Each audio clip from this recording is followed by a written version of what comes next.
السلام علیکم ورحمۃ اللہ وبرکاتہ۔ سامعین محترم، آپ نے اپنی زندگی میں بڑے بڑے دوست بھی دیکھے ہوں گے، دشمن بھی دیکھے ہوں گے۔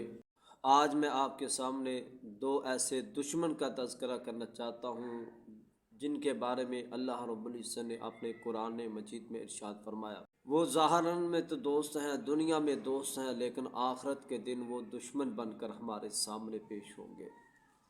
ان سے بچنا، ان سے اجتناب کرنا، ان سے ہوشیار رہنا، یہ ہمارے لیے انتہائی ضروری ہے۔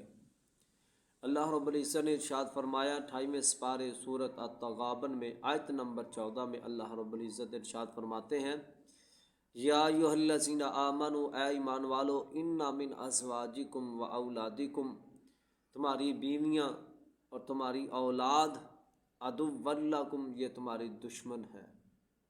دنیا میں یہ دوست ہیں، ہم ان کے بارے میں کبھی اپنے ذہن میں یہ تصور ہی پیدا نہیں کر سکتے یہ کہ یہ ہمارے دشمن ہیں۔ اللہ اکبر کبیرہ۔ اللہ رب العزت نے ارشاد فرمایا فاحذروہم، ان سے بچ کر رہنا ہے، متنبہ رہنا ہے، ہوشیار رہنا ہے۔ ان کی دشمنی دنیا میں نہیں بلکہ آخرت کے دن جب آدمی جنت کی طرف جا رہا ہوگا اس وقت یہ اپنی دشمنی کا اظہار فرمائیں گے۔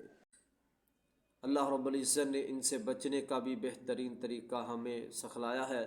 اسی آیت میں اللہ رب العزت نے ارشاد فرمایا وَإِن تَعْفُوا وَتَصْفَحُوا وَتَغْفِرُوا، اگر تم ان سے درگزر کرو گے، ان کے بارے میں اللہ رب العزت سے ڈرتے رہو گے اور ان کی اصلاح کرتے رہو گے تو فَإِنَّ اللَّهَ غَفُورٌ رَحِيمٌ، اللہ بخشنے والا ہے، رحم کرنے والا ہے۔